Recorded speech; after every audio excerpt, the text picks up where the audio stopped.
테슬라. 요즘 이 회사만큼 뜨거운 이름이 또 있을까요?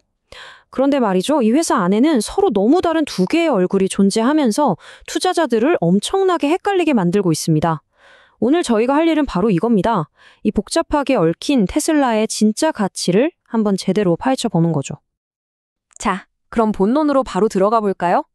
이 질문 하나가 지금 월스트리트 투자자들을 그냥 딱 절반으로 나눠버렸어요. 여러분은 어떻게 생각하세요?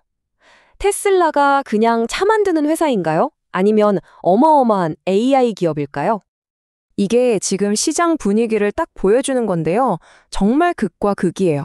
한쪽에서는 아니다. 이건 로봇과 로보택시가 가져올 물리적 AI 혁명의 시작이다 하면서 엄청난 기대를 하고 있고요. 다른 한쪽에서는 아직은 좀 더 지켜봐야 한다. 이렇게 신중하게 보고 있는 거죠. 바로 이 지점, 이 팽팽한 대립이 오늘 우리가 풀어야 할 숙제입니다. 그래서 오늘 이 복잡한 퍼즐을 한번 차근차근 풀어보려고 합니다. 우선 현실의 테슬라, 그러니까 지금 당장 돈을 버는 사업부터 보고요. 그 다음엔 미래의 테슬라, 즉 꿈과 비전을 살펴볼 겁니다. 마지막으로는 이 두 세계가 주가에서 어떻게 부딪히고 있는지까지 진단해 보겠습니다. 자, 그럼 첫 번째 이야기부터 시작해 볼까요? 바로 현실의 테슬라입니다. 그러니까 꿈이나 비전 같은 거 말고요. 지금 당장 테슬라의 재무제표를 채우고 있는 실제 사업들 말이죠.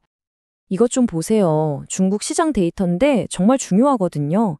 테슬라한테는 핵심 시장 중 하나인데 지금 상황이 녹록지 않습니다. 보이시죠?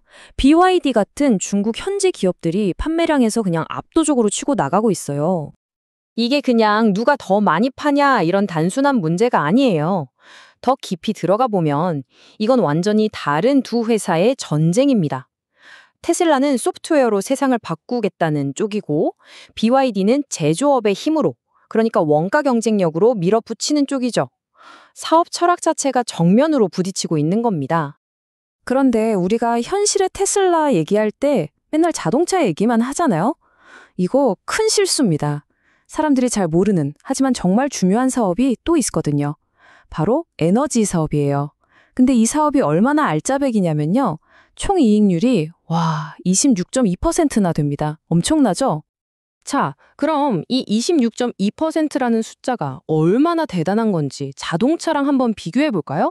자동차 사업 총 이익률이 18.4%거든요. 어때요? 차이가 확 나죠? 에너지 사업이 훨씬 더 돈을 잘 번다는 얘기예요.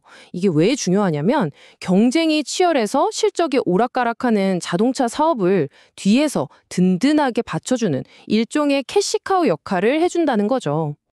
자, 지금까지는 현실의 테슬라를 봤습니다. 그럼 이제부터는 완전히 다른 세계로 가보겠습니다.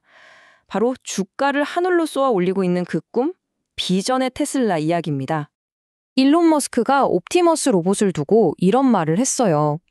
역사상 가장 큰 제품 기회라고요. 이게 그냥 하는 말이 아니라 테슬라 가치의 80%를 차지할 수도 있다는 거예요. 이게 바로 테슬라를 좋게 보는 사람들이 가진 믿음의 근원입니다. 테슬라는 차 파는 회사가 아니야. 물리적 AI 시대를 여는 혁명적인 기업이야. 라는 거죠. 옵티머스가 걸어온 길을 보면 진짜 놀라워요. 2021년에 처음 컨셉이 나왔을 때만 해도 저게 될까 싶었는데 불과 2, 3년 만에 블록도 맞추고 심지어 춤추고 요가까지 하잖아요. 발전 속도가 정말 무섭습니다. 그리고 이걸 공장에 투입하고 나중에는 대량 생산하겠다는 계획까지. 정말 야심차죠? 물론 장밋빛 전망만 있는 건 아닙니다. 비판하는 쪽에서는 이거 아직 멀었다고 얘기하죠. 특히 시연 영상에서 사람의 뒤에서 원격 조정하는 거 아니냐 이런 의심도 있고요. 또 생산 목표도 원래 계획보다 줄어든 걸 보면 아직 기술적으로 넘어야 할 산이 많다는 걸 보여주는 거 아니냐는 지적도 나옵니다. 로보택시도 똑같아요. 비전은 정말 끝내주죠.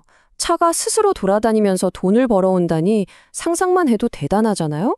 근데 현실은 수년째 곧 된다고 약속만 했지 아직 완전 자율주행은 안 되고 있죠.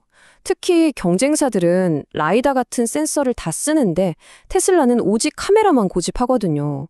이게 안전 문제나 규제 당국을 설득하는 데 있어서 큰 허들이 될 수 있다는 비판이 계속 나옵니다. 자, 그럼 보세요. 한쪽에는 치열하게 경쟁하는 현실이 있고 다른 한쪽에는 세상을 바꾸겠다는 꿈이 있습니다. 이 완전히 다른 두 세계가 어디서 만나서 부딪힐까요? 네, 바로 주가입니다. 주가를 보면 이 충돌이 아주 명확하게 드러나죠. 최근에 주가가 왜 올랐나 한번 따져보면 되게 재밌어요. 뭐 실적이 갑자기 엄청 좋아졌다거나 그런 게 아니에요. 일론 머스크가 자기 회사 주식을 샀다는 뉴스, 아니면 미국 중앙은행이 금리를 내릴 것 같다는 소식, 이런 것들 때문에 올랐단 말이죠. 그러니까 회사의 펀더멘탈보다는 투자자들의 심리, 기대감, 이런 게 주가를 더 좌지우지하고 있다는 뜻입니다. 그럼 이 모든 기대감이 주가에 얼마나 녹아들어가 있는지 보여주는 숫자가 있습니다. 바로 이겁니다. 256.54. 이게 뭐냐면 테슬라의 주가 수익 비율 P/E 레시오라고 하는 건데요. 아마 이 숫자만 봐서는 이게 높은 건가 감이 잘 안 오실 수도 있어요. 그런데 제가 확실하게 말씀드릴 수 있는 건 이 숫자는 시장이 테슬라를 보통 회사로 보고 있지 않다는 아주 강력한 증거라는 겁니다. 자, 다른 회사들이랑 한번 비교해 볼까요? 일반 자동차 회사들은 P가 한 38 정도 돼요. 잘 나가는 소프트웨어 회사들도 한 35에서 50 사이거든요. 그런데 테슬라는 256! 말이 안 되는 수준이죠. 이건 뭐 자동차 회사로 보는 게 아니라 그냥 완전히 다른 차원의 존재로 평가하고 있다는 얘기예요. 자, 그럼 이제 마지막 질문입니다. 이 혼돈 속에서 우리는 테슬라를 도대체 어떻게 봐야 할까요? 어떻게 가치를 매겨야 할까요? 이걸 위한 분석 틀을 한번 제시해 보겠습니다. 가장 합리적인 방법은요, 테슬라를 그냥 테슬라라는 하나의 회사로 보지 않는 거예요. 그게 핵심입니다. 이걸 쪼개서 보는 거죠. 자동차 사업 따로, 에너지 사업 따로, 그리고 AI/로봇 사업 따로요. 각각의 사업에 맞는 다른 자를 가지고 가치를 매긴 다음에 이걸 전부 합치는 겁니다. 이걸 전문 용어로 사업 부문별 합산 가치 평가라고 하죠. 이렇게 나눠서 보면 결국 모든 이야기는 딱 두 가지 시나리오로 정리됩니다. 강세론자들이 말하는 미래는 이런 거죠. AI 비전이 진짜 현실이 되는 거예요. 로보택시랑 옵티머스가 세상을 바꾸면 지금 주가도 싼 거다. 반대로 약세론자들은 이렇게 봅니다. AI 그거 다 꿈이다. 결국 남는 건 자동차랑 에너지 사업인데 여긴 경쟁도 치열하고 성장도 한계가 있다. 그러니까 지금 주가는 거품이다. 완전히 다른 두 개의 미래죠. 결국 테슬라에 투자한다는 건 단순히 숫자만 보는 게 아닌 것 같습니다. 이건 어쩌면 믿음의 영역일지도 몰라요. 지금 눈앞에 보이는 증명된 현실에 베팅할 것인가? 아니면 아직 오지 않았지만 세상을 바꿀지도 모르는 그 비싼 꿈에 베팅할 것인가? 바로 이 질문에 대한 여러분의 답이 테슬라의 가치를 결정하게 될 겁니다. 여러분은 어떤 미래를 보고 계신가요?